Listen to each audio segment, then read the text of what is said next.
who's all ready for King Jey Uso? Because it looks like WWE's about to run it back with trying Jey Uso in the main event. The dude advanced in the King of the Ring last night, and I don't want to alarm anybody, but there is a potential WrestleMania 41 rematch if Gunther wins next week on SmackDown. The title?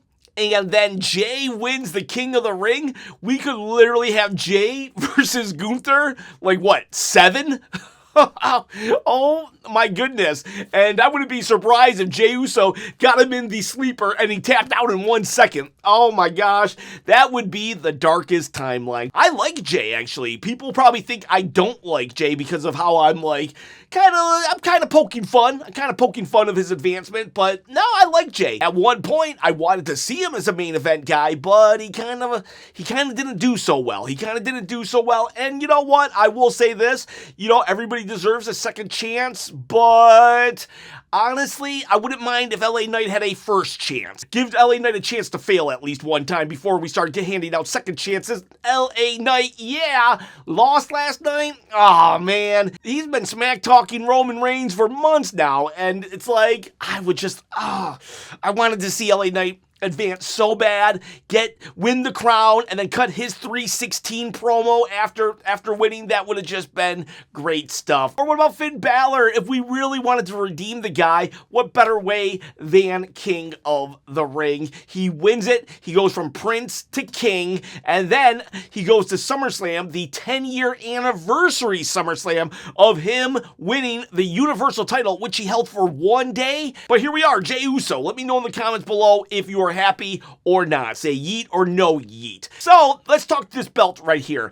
Chop316 says at 30,000 subscribers, I'm going to give away a belt. How do you win it? All you got to do is comment below and subscribe to the channel, my friends. It's not a toy. It's a replica, and I will ship it anywhere in this world. Whether it's Egypt, whether it's New Zealand, whether it's even Ohio, I will ship it anywhere free of charge. So let's do some hot takes. We got Wrestle done. How many more pinfalls over LA Knight does Jey Uso need at this point? It's getting ridiculous. Yeah, LA Knight has been pinned by Jey Uso a number of times. I'll answer it from Triple H's perspective. The internet doesn't exist, and sometimes I just wish I could tell the fans to shut up. Just Nandoos, who has a YouTube channel, go check it out, says, imagine where life would be if Jey Uso didn't wave his hands up and down at SummerSlam 2023, leading towards his yeet gimmick. Imagine the opportunities good wrestlers would have actually gotten. I think Jey Uso's fine. I think he gets a little too much hate. That said, we're in the 3-year anniversary of Jey Uso yeeting? Has it been 3 years already? Well, then he's gotta win. He's gotta win the belt. Hanako1346 says, genuinely asking, is Jey a heel? WWE is trying to have their cake and eat it too with the yeet stuff and the bloodline redo going on at the same time. That you're not wrong. Sometimes Jey Uso will be like with the kiddos in the crowd, and then sometimes it'll be a 3-on-1 attack against Jacob Fatu. Or he's literally bullying Jacob Fatu and speaking down to him just like Roman used to do to him. You would think Jey would be sympathetic to Jacob Fatu because he's been in those shoes, but no, he's like, where are you at, Jacob? You're late. Is he a babyface? Is he a heel?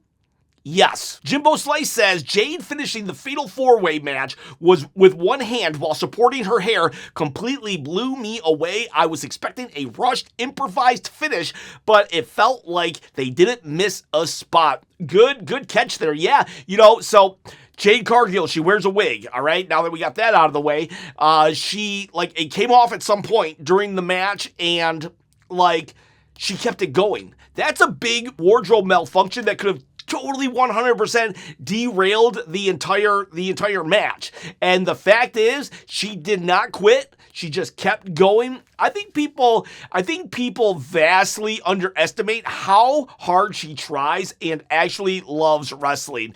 When she got busted open by Nia Jax a couple months ago and she had a bloody face, she grabbed the camera and was like, she started smack talking, and a lot of people would just wouldn't be in that moment. And for her to continue the match like she did, that's when things count. That's when things count. When things go wrong, how do you respond when everything falls apart? And I think she did a great job. And on top of that, she has so many haters just looking for her to fail that I really liked her response. Let me show you what I posted on TikTok. Ruka joins her as they look for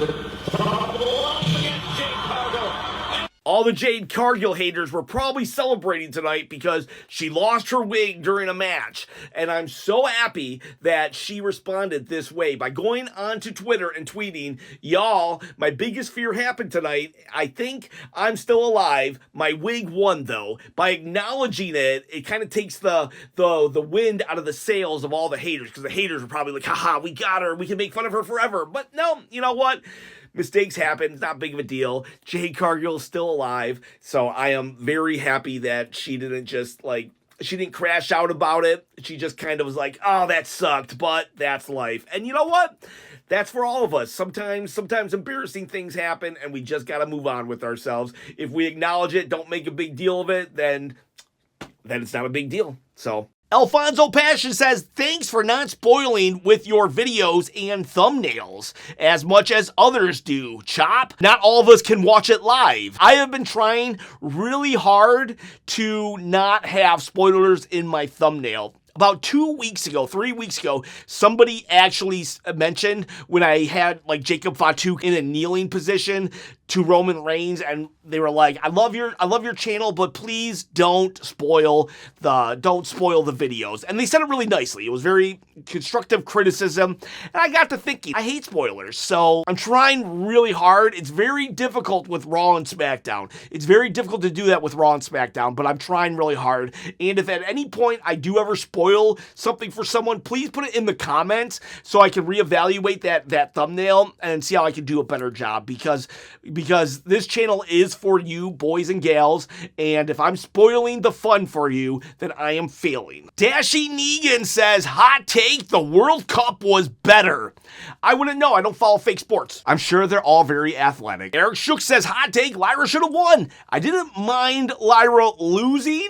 I wouldn't have minded her winning either, but I wouldn't have minded her losing. I did not like that she tapped out in a fatal four-way. It made her look weak. It's a fatal four-way. Give it 10 seconds and someone will break up the move. TTJC says, LA Knight's Monday Night Pipe Bomb is gonna be lit. Oh, I wish they would let him have a pipe bomb. Man, that would be, but they're not gonna. I know a lot of people are afraid that we're gonna get King Jey, but I honestly think LA Knight's gonna interfere. I do not think that Jey Uso is advancing. Tracy Wood says, Chop, can I pick up a t-shirt for you from SmackDown? What would you like? Oh yeah, you're going to SmackDown next week. What a SmackDown to go to. That is a stacked show. I envy you, my friend. But thank you for the offer.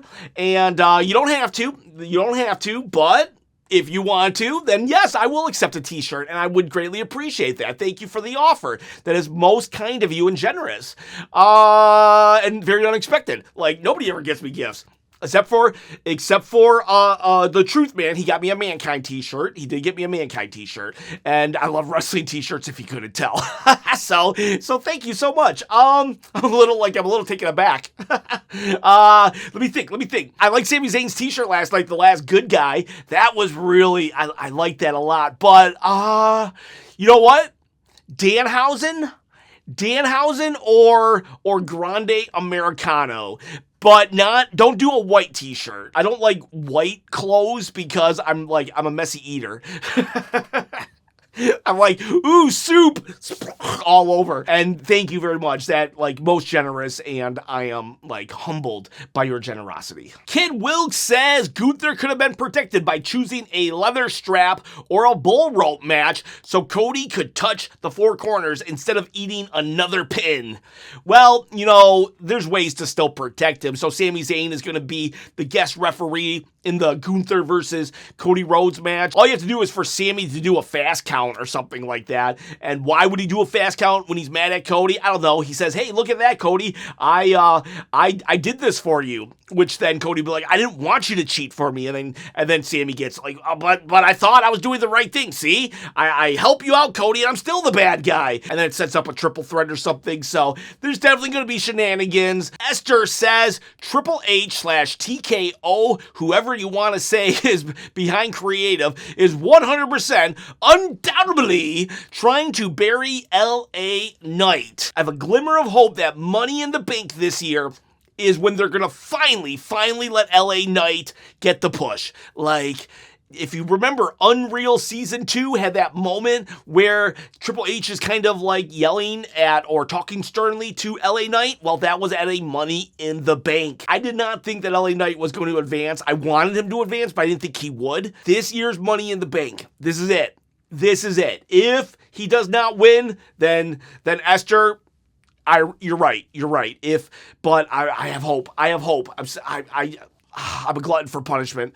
I'm a glutton for punishment, though. I do realize that. You know, being an LA Knight fan is not easy. It's not easy. I feel like Princess Leia and Money in the Bank is R2-D2. Money in the Bank, you're our only hope for LA Knight. Osgood says that the Bloodline and Judgment Day is still going after like 5 years. Naomi wasn't joking when she said the Bloodline continues, baby, when she announced her pregnancy. Like, I wouldn't be surprised if one day Roman Reigns is putting the Ulafala on Jimmy and Naomi's child as the new tribal chief. Let's be honest, the Judgment Day, we will get GTA 7 before the Judgment Day breakup. Gohan Black says Trick Williams needs to do more than just random segment and matches. I don't know why WWE put the title on people and stop letting them tell stories. I agree, we need more storyline. I was one of the few people that actually liked his Gingerbread Man stuff because it really showcased like the range of Trick Williams. He was like really funny. He would like just get under the skin of his opponent. So, yeah, I want him to do more. I want him to do more than just come out, let Little Yachty talk for about 2 minutes, get the microphone, hype up the crowd, and then someone interrupts him. I want more than that. Nike fan says Trick Williams should be challenging Cody Rhodes for the WWE title. I would love that, actually. I really would.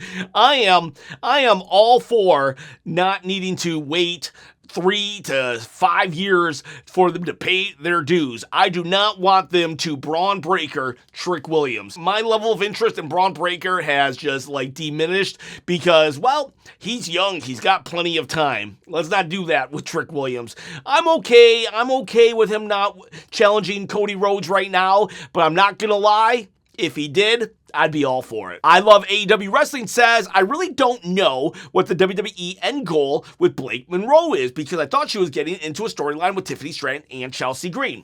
Okay, so her appearing on SmackDown to kind of like down talk Chelsea Green, that was weird. They shouldn't have done that if we were going to continue the vignettes. But when it comes to the vignettes, so far she's called out Tiffany Stratton. Now I think she's called out Alexa Bliss and Charlotte Flair, and she's also called out Rhea Ripley. And I know that's weird for people, but this is actually similar how they used to introduce wrestlers back in the 80s. They would have a new wrestler appear, do a bunch of vignettes, and in each vignette, they would be calling out people. They would be calling out everybody. The Blake Monroe vignettes are very similar to how Razor Ramon or the Repo Man used to do things way back before the Attitude Era. Errol Noir says, by the way, Solo has the best theme in WWE. Bum, bum, bum, bum, bum, bum. Yeah, I love you, Solo. Carmichael says, I was at the show live. It was nice to not have to hear bore Tess. And boy howdy, the pacing needs work. So much downtime sitting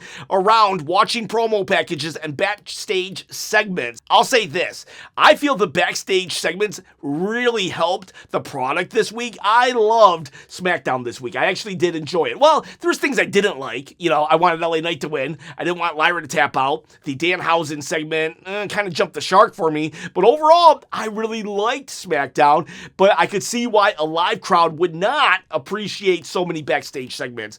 There has to be a balance. There does have to be a balance. Prod Favo 22 says, show must be canceled ASAP. Why though? You gotta tell me why. You can't just say, this sucks. You gotta tell me, this sucks because. Just gotta tell me why. Wrestle Cash says, just don't think Jey Uso single push makes sense. Let's build Royce Keys. Let's push someone different.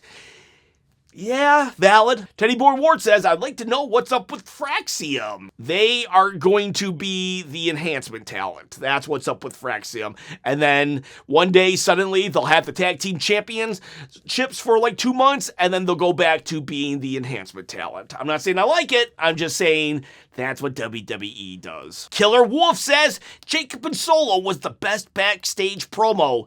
Yeah, you know, kind of what we were talking about earlier. Like, what is Jey? Is he a good guy or a bad guy? It's like Solo Sikoa is a bad guy, right? Up until he starts talking about Roman Reigns. That segment between Jacob and Solo wasn't saying anything wrong. Solo said a bunch of factual things. Look at you, Jacob. Look at you. You've lost all your aura. You're bowing down. You're his lapdog now. Roman Reigns wants me to rejoin. Well, then he needs to come at me. Solo Sikoa, when it came to this segment, he was talking like a babyface, but everywhere else on the show, the dude's a heel. That said, I really did enjoy it. And I enjoy all your hot takes, boys and gals. Thank you so much for submitting them. See ya, bye.